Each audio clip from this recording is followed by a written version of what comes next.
Now we apply the harmonic oscillator. Its applications of simple harmonic oscillator, यानी हम इसको जो आपके पास सिंपल हार्मोनिक मोशन है जो ऑसिलेटर है, इसको हम कहाँ अप्लाई कर सकें, इसकी एप्लीकेशन क्या है। इसकी सबसे जो पहली एप्लीकेशन हमारे आपके सिलेबस में है वो है टॉर्शनल और रोटेशनल ऑसिलेटर।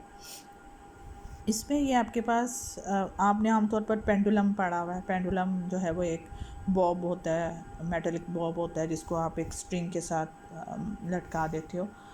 इसमें आपके पास जो ऑसिलेटर है वो एक डिस्क की तरह है। जैसे आपके पास डिस्क नहीं होती, आप सीडी समझ लो या कोई डिस्क है, उस तरह ये पूरा ये डिस्क है।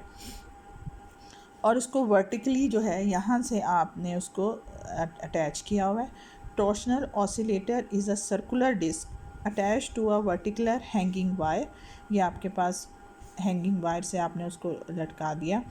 And vibrates horizontally about it's mean position, और हॉरिजेंटली यानी यूं वो इसके ऊपर घूम रहा है। जब यूं घूमेगा, रोटेट करेगा, तो आपको पता है कि टॉर्क पैदा होगा, अप्लाइड टॉर्क। जब आप उसको यूं घुमाएंगे, किसी भी इस तरह आप उसको घुमा रहे हैं और यूं वो रस्सी से लटका हुआ है, वर्टिकली ये रस्सी है और वर्टिकली हैंग कर रहा है वायर के साथ। इसका सेंटर यूं वर्टिकली है और ये वाइब्रेट हॉरिजेंटली यूं यूं घूम रहा है, साथ साथ ऐसे घूम रहा है। और टॉर्क जब घूमेगा, ट्विस्ट करेगा, तो क्या पैदा होगा, इसमें टॉर्क पैदा होगा on the disc its mean position.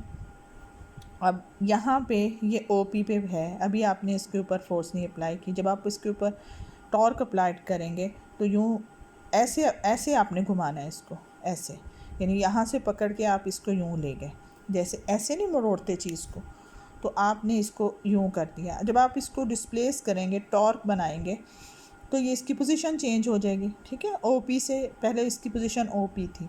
अब ये पोजीशन जब चेंज करेगा तो इस तार में क्या हो जाएगा, ट्विस्ट पैदा हो जाएगा। ट्विस्ट का मतलब है एंगल आ गया, ये मेन पोजीशन से यहाँ पोजीशन नहीं बन गई, तो इन दोनों के दरमियान जो एंगल है वो थीटा है। जितना ज़्यादा आप टॉर्क लगाएंगे, जितनी ज़्यादा आप टर्निंग फोर्स लगाएंगे, इसको यूँ रोटेट करेंगे, उतना ही ज़्यादा ट्विस्ट पैदा होगा, तो यानी उतना ही ज़्यादा थीटा पैदा होगा। The torque is directly proportional to theta, यानी आप इसको यूँ रोटेट कर रहे हैं। जैसे डिस्क है ना, आप अपने जहन में सीढ़ी लेकर आए, सीढ़ी के साथ आपने उसको हैंग किया हुआ है, दरमियान से रस्सी के साथ यूँ हैंग किया हुआ है, तो आप उसको यूँ यूँ रोटेट करवा रहे हो। जब यूँ यूँ आप उसको रोटेट करवा रहे हो हॉरिजेंटली, यूँ आप उसको घुमा रहे हो, तो क्या हो रहा है, इस रस्सी के अंदर क्या हो रहा है, ट्विस्ट पैदा हो रहा है। यानी बॉब तो यूँ यूँ आप घूमते हैं ना, ये जैसे डिस्क है आपके पास, एक चूड़ी समझ लें, डिस्क समझ लें। डिस्क का मतलब जैसे आप सीडी आप अपने जहन में लेकर आएँ। अब प्रोपोर्शनैलिटी का साइन ख़त्म करने के लिए torque is equal to K theta हो जाएगा। Due to twist the suspension wire on equal, अगर आपको पता है ट्विस्ट एक साइड में पैदा हो, जब आप इसको रिलीज़ करोगे, छोड़ोगे, तो वो जो ट्विस्ट है वो वहीं नहीं रहता, बल्कि it will come back to its original position. तो अगर आपने टॉर्क जो है के थीटा अप्लाई किया है, तो जो रीस्टोरिंग टॉर्क होगा, वो जो उसको दोबारा अपनी मेन पोजीशन पे लेकर आएगा, तो torque is equal to minus के थीटा होगा। अब ड्यू टू इनर्शिया की वजह से आपने तो यूँ किया, ठीक है, वो दूसरी साइड पे यूँ खुलेगा, मेन पोजीशन पे आने के बाद ये रुकेगा नहीं, बल्कि वो रोटेट करता रहेगा। तो it continues to move other side and in its wait oscillate between. अब आपने तो उसको ओ पी से क्यू तक लेकर गए, ठीक है, आपने छोड़ दिया, क्यू से दोबारा पी पे आएगा, ठीक है, रीस्टोरिंग टॉर्क की वजह से रीस्टोरिंग टॉर्क इसको यहाँ तक ले आया, लेकिन यहाँ पे ये रुकेगा नहीं, क्योंकि इसमें इनर्शिया है। इनर्शिया दोबारा इसे आर की तरफ लेके आएगा, आर से ये दोबारा पी पे आएगा। तो क्यू से पी और पी से ये किस पे जा रहा है, आर पे जा रहा है। एंड वी हैव टॉर्क, आपको पता है torque is equal to moment of inertia into angular acceleration होता है। ये आपने पहले पढ़ा हुआ है, torque is equal to moment of inertia I है, और ये आपके पास जो अल्फ़ा है वो एंगुलर एक्सेलरेशन है। Alpha is equal to the angular acceleration, ये आपने पहले पिछले जो आपका था फर्स्ट ईयर सेकेंड ईयर उसमें ये रिलेशनशिप पड़ा हुआ है। Torque is equal to I alpha. और आपके पास जो अल्फ़ा होता है, एंगुलर एक्सेलरेशन जो होता है वो rate of change of angular velocity होता है। यानी एंगुलर एक्सेलरेशन की जगह हम क्या लिखेंगे, rate of change of angular velocity. Angular velocity को हम किससे इज़ार करते हैं, ओमेगा नॉट से, that is equal to angular velocity. अब आई के साथ आपके साथ क्या आ जाएगा, अल्फ़ा। अल्फ़ा की वैल्यू क्या है, D omega naught over T. अब ये भी आपके पास टॉर्क है और एक टॉर्क आप पहले रिस्टोरिंग टॉर्क है आपके पास, that is equal to minus के थीटा। ये दोनों इक्वल हो जाएंगे टॉर्क, ये वाला है टॉर्क और ये वाला टॉर्क। तो आपके पास क्या आ जाएगा, I d omega naught over d t is equal to minus के थीटा।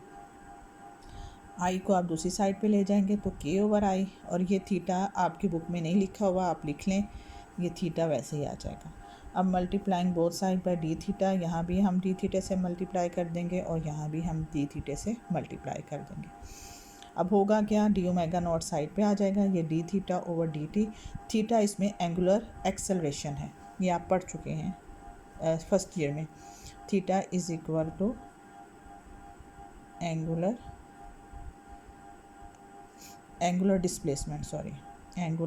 डिस्प्लेसमेंट। और आपके पास जो ओमेगा होता है वो d theta over d t होता है, यानी rate of change of angular displacement is equal to the angular velocity. यहाँ हम ओमेगा नॉट से रिप्रेजेंट करेंगे। तो डी थीटा आपने दोनों तरफ से मल्टीप्लाई कर दिया था, अब D theta over d t लिख देंगे और डी ओमेगा नॉट साइड पे हो जाएगा, यहाँ पे भी डी थीटा आ जाएगा। अब D theta over D not किसके इक्वल है, एंगुलर वेलोसिटी के। और यहाँ भी डी थीटा दोनों तरफ से इंटीग्रेशन किया आपने,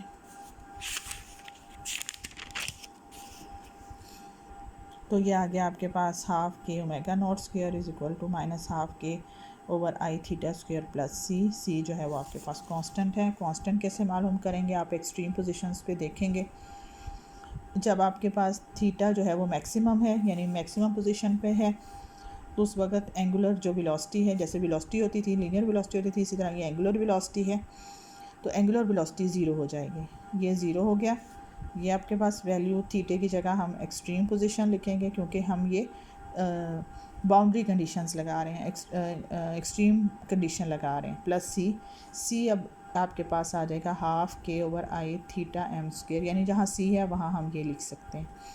सी की जगह आपने उसकी वैल्यू लिख दी कांस्टेंट की, यहाँ से आप ओमेगा नॉट की वैल्यू निकाल लेंगे और आपको पता है ये आपने पुट कर देना है k over I that is equal to omega, ये आप कांस्टेंट है, ये आपने याद करना।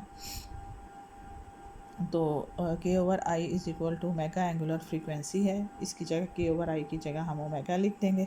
अंदर आपके पास आ गया theta m square minus theta. अब एंगुलर डिस्प्लेसमेंट मालूम करना है।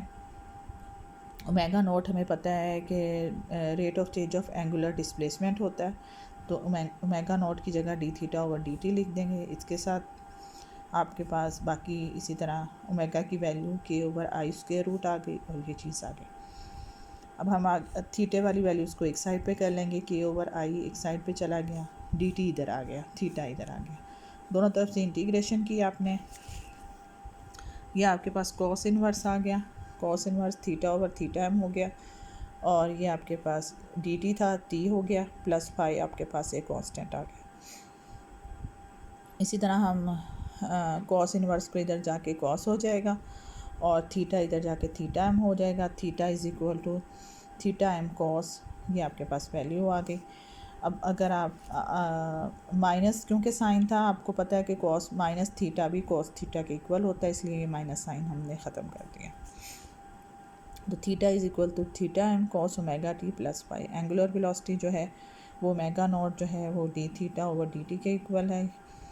अगर आपने फाइंड आउट करनी है तो ओमेगा, इसी को आप डिफरेंशियल करेंगे तो आपके पास, अगर साइन की फॉर्म में इसे लाना चाहते हैं ओमेगा नॉट को, ये एंगुलर डिस्प्लेसमेंट आया। इसी तरह एंगुलर वेलोसिटी मालूम करनी है तो इसका डिफरेंशियल ले लेंगे, इसका डिफरेंशियल ये आ जाएगा minus omega theta m sine omega t. और इसी का अगर इसी टर्म्स में आप एंगुलर एक्सेलरेशन लेना चाहते हैं कॉस और साइन की फॉर्म में, या साइन की फॉर्म में इसका डबल डिफरेंशियल लेंगे तो आपके पास ये दोबारा वैल्यू आ जाएगी। एम्पलीट्यूड कैसे लेते हैं हम, मैक्सिमम जो एंगुलर डिस्प्लेसमेंट होता है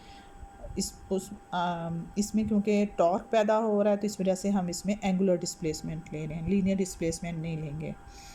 तो angular displacement of torsional oscillator on either of its mean position इस किसी भी साइड पर जो मैक्सिमम डिस्प्लेसमेंट ये कवर कर रहा है, ये वाला या ये वाला, ये दोनों जो हैं इसके एम्पलीट्यूड कहलाएंगे। And it is represent angular amplitude में होगा and that is equal to theta.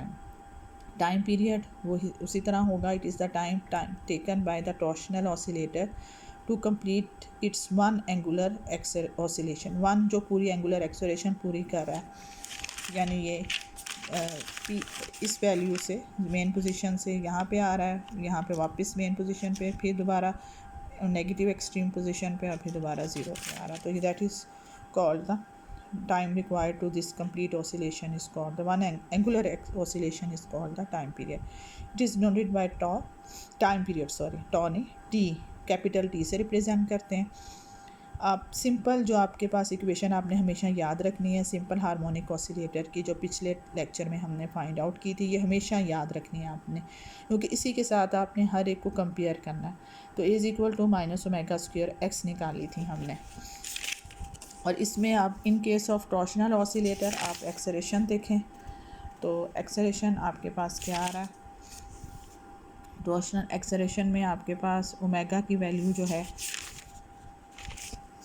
वो, इसमें एक्सेलेरेशन जो है के ओवर आई, या आप यहाँ से देख लें,